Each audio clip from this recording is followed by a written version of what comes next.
Romano reveals Manchester United's transfer targets for Ruben Amorim in the summer, where they're looking to strengthen, where they've been discussing, and who could they be bringing in.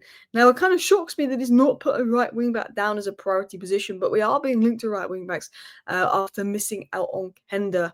We've got more insight onto why Kenda has chosen Chelsea over United, which kind of surprised me why he would go to Chelsea and stockpile lots of talent over United, especially with his relation with Amorim. And Romano's given more detail on that. But there's obviously news coming out, we're talking about the interest in Bruno last summer. He then signed his new contract at Manchester United. Bruno even revealed there was a lot of interest in him and he chose to stay at United. There's still interest in Bruno Fernandes, and Manchester United kept Bruno Fernandes on the promise that they'd be back. But Manchester United are not back. So we're going to talk about how Manchester United's poor form could be costing them Bruno Fernandes. We've got updates on Mason Mount. We've got updates on, of course, Ruben Amorim. He's talking about the progress he's seen from his team in the last few games, which I've noticed as well. He's spoken about Aiden Heaven, his midfield plans, and more. So let's dive into our first story on what Romano has said on Manchester United's transfer targets. New. Manchester United's transfer priorities under manager Ruben Amorim this summer include a striker. We know that was confirmed by Laurie Whitwell. That's been confirmed by David Ornstein. That is the number one priority, a striker. An attacking midfielder / number 10. That is the number 2 priority. While Xerxes and Ahmad can play in those roles, and also Garnacho. Xerxes looked really good lately. Ahmad's great. Garnacho, we're not sure if he suits the system, but has promise. But we need that ready-made number 10. There is links to Mateus Cunha, a midfielder due to Casemiro's departure and Eriksen's likely departure, and potentially becoming a 10. Does he suit the double pivot or not? And a centre back. They are the positions that Manchester United are looking at, and depending on departures, other positions will be added. He's not put right wing back down, and I think right wing back's a priority because we're a Dorgu injury away from going back to the same wing backs that we've had that we know don't work. And I think wing backs are so integral to Ruben Amorim's system, so you've got to have a wing back, even if it's another left wing back, and you can just play Dorgu right wing back. For me, wing backs is so important. But strikers the priority, then a number 10. We need at least a striker and a number 10. We need another midfielder to play in the pivot. We probably need another centre back, despite Heaven looking good, because Lindelof's gone, Evans has gone, and Lucha is injured. We need that another centre back for depth for sure. Among many things. And Romano's actually spoken in a bit more detail about the centre back situation at Manchester United. The Ineos hierarchy and Ruben Amorim have started to discuss the possibility of bringing in one more centre-back in the summer. Now, we've obviously got an interest in Huijsen. He's got a €50 million release clause. There has been links to Huijsen but Huijsen, £50 million. I think it's £50 million, not euros. £50 million release clause, one of the best talents in Europe. Real Madrid for him, every top club in the Premier League in for him. Could Manchester United win the race for Huijsen? I personally don't think that's going to happen. We're going to get Huijsen. There is Braithwaite. He's maybe a tad overrated and overpriced. Now, if I was Manchester United, I'd be going all out for Schlotterbeck, but Liverpool are focused on him. He'll probably go to Liverpool because every player I want us to sign goes to bloody Liverpool. I also am a big fan of Luca, but I think we'll probably be looking at left-sided defenders, people that can play out wide and defend the wide channels. But we definitely probably need another centre-back just for that option, especially because Maguire will likely be sold next summer as well. He'll probably be a free agent and leave. So what has David Ornstein had to say on transfers in Manchester United? He said, I expect Manchester United to make a number of signings this summer, and it's unlikely that anyone will stay at their current club like Chelsea did with Kenda. So Chelsea have signed Kenda, but he's going to be at Sporting next season and the season after join Chelsea, whereas United obviously want people to come in now. It's all good bringing youth, but we need ready-made players now. We're 14th in the league. We cannot be signing players to come in 2 years' time or players for the future. We need ready-made experienced players now. I'd like us to go for Kirkus, and we can just trial Dorgo at right wing-back and have Kirkus left wing-back. I'd like us to sign a Cunha that's experienced. I'd like us to sign an Osenham, a Gyökeres that is experienced. I don't mind a Hayden Hackney, a player that's potentially taken a step up in the DM role because Supermendes is not possible. Stiller probably won't get him. Wharton could be overpriced.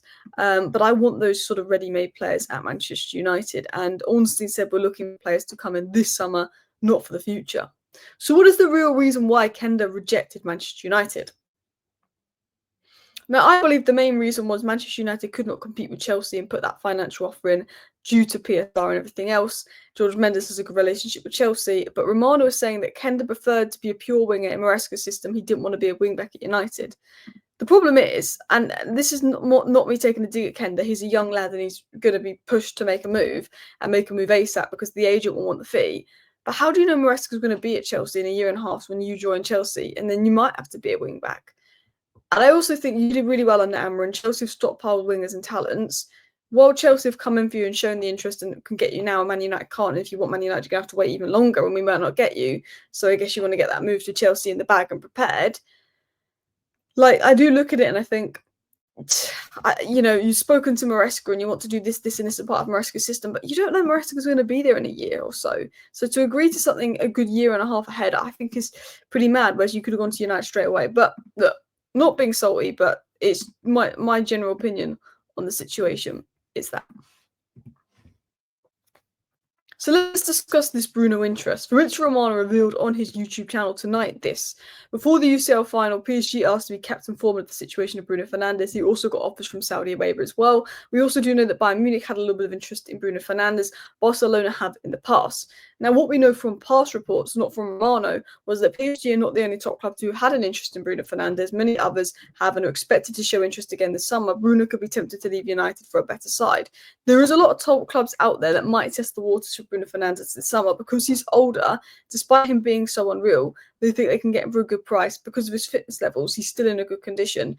There's a lot of top clubs that will make a move potentially for Bruno in the summer. Whether PSG come back in, I don't know, but there's been interest from Barcelona's, Bayern Munich's in Bruno Fernandes. Arsenal would probably love Bruno Fernandes. Chelsea would probably love Bruno Fernandes, but he's not going to leave United for another Premier League club. There's going to be top clubs in for Bruno Fernandes, and as much as Bruno loves Manchester United, you can tell he loves Manchester United. It's not going to be easy for us to keep Bruno. So could United's poor form cost them Bruno? Bruno was in talks with other clubs in the last summer, and considers his future due to age and United's poor form. Bruno hasn't got long left at the top. He had other clubs like PSG in for him. He was talking to those clubs because he was thinking, I love United, but I've not got long left at the top. And then United offered that new contract, and he was sceptical, but Ineos presented this project of they're going to bring Manchester United back and we want you to be a big part of that. So Bruno stayed at Manchester United hoping that he was going to be a big part of Manchester United coming back and getting back to their best. He was talked into basically a new contract by Ineos saying that, things are going to be better next season, which they're not. Bruno signed that new contract because he loves Manchester United and was talked into things going to be better next season for us. So we signed that new contract with us, even though he was talking to other clubs in the summer because he was thinking, I've not got long left, there's top clubs in for me, could I make the move? But he was pushed away from PSG by United offering that contract. Bruno wants to win a UCL, Bruno wants to win a league title, and he knows, he may need to leave United to do that, but it doesn't have much time left. And Ineos might look at it and say, well, we need the money, we can cash in on Bruno. And I would not sell Bruno in the summer, despite him not being the perfect fit for Amorim's system, despite him being aging. He's so important to the squad, he's so key. We need a player like Bruno Fernandes. Next summer's about bringing 5-6 signings in to stabilise us. If you lose Bruno Fernandes, we can't replace him in this summer. We'd have to wait till the following summer. I would not let Bruno Fernandes go if I'm Manchester United, unless maybe if you're looking at 100 million because of his age, then maybe yes. I think the good thing with Bruno's new contract is Man United in a strong position to keep him and force him to stay unless big money comes in. But they might look at it and see if money comes in and say, well, we need money. This is an opportunity. Because I think Bruno will be looking at big clubs, and if they come in from in the summer and be interested in an exit. Continuing on. Now, right wing back, I'm sure will be a priority. And there's a lot of reports coming out that if we can't get Kenda, we will be looking at Braga's Roger Fernandes. So that could be one to watch. This is not the Fernandes replacement I'm talking about just because it's called Fernandes, but it could be one to watch. But I want to dive into the injury news and some comments made by Ruben Amorim to finish off this video. Amorim said this: I think Mount will be on the bench on Sunday versus Leicester. We'll see, but we need all the players, and if he's fit, I'll play him. He can't play too many minutes, but 5 minutes of Mason Mount is perfect. So he's basically saying Mason Mount could get 10 minutes off the bench versus Leicester, but probably not anymore. He said 5, really. Mason Mount, someone that you could bring on at the end of a game just to get a few minutes in his legs. And then after international break, maybe we can give him 10 minutes here and there, 15 minutes here and there. I don't know how many 490s Mason Mount has done for United, but I think it's like 5, which is very worrying in the 2 years that he's been here. What else has Amorim said on United? He said, I feel like the last few games have given us a better understanding of what we want to do. We understand the game, we plan better, we understand moments of the game, and we understand how we want to play. I wanted to comment on this. Look, we did well in the 2 legs versus Sociedad. We did well in the game versus Arsenal. But I do feel like right now we're seeing a bit more how Amorim wants to play. And there's a few adaptations going on, for the role of Casemiro, for the wing backs, just to make it a bit easier for certain players. But we're actually sort of starting to see how Amorim wants to play, and I think the players are starting to understand that. And who knows, we might have a stinker versus Leicester and go back to being crap. But we're just seeing elements of how Ruben Amorim wants to play and how we're being set up, and we're seeing a system there, which is just progress, and that's a good thing to see. It's making me more confident now with some progress, because there was a point where I wasn't seeing that progress, and now we are. And he then spoke about Aiden Heaven, and he said if he continues like that, he's going to play. He said he really likes Aiden Heaven, his pace, and he thinks he's good at defending the box. And then he was asked about players like the midfielders and rotation, and he said with different competitions we're going to have to rotate. Casemiro was very tired. We didn't want to take any risks with Ugarte. Ugarte's going to just come back from injury. We'll take our time with Mason Mount. Kobbie Mainoo's back in a few weeks. I'm not sure. Maguire we'll see on Sunday. We need all the players. I think the match against Lyon will be difficult. The physical aspect will be different, more demanding. But he's giving an update on the players, rotating, using the minutes well when they'll be back. But also, I think Man United have got better. There's good signs of Aiden Heaven. There's good signs of players coming back from injury, bar Ahmad. There is a rumour that Ahmad could be back by end of April, which means he could be back for like 4 or 5 games at the end of the season, which would be amazing. But it's not really been said by anyone reliable. But I do think we're on the way out, and I do think positive things. And let's hope we keep Bruno. Let's hope we sign some good players. Thank you for watching. Let me know your thoughts down below. Bye.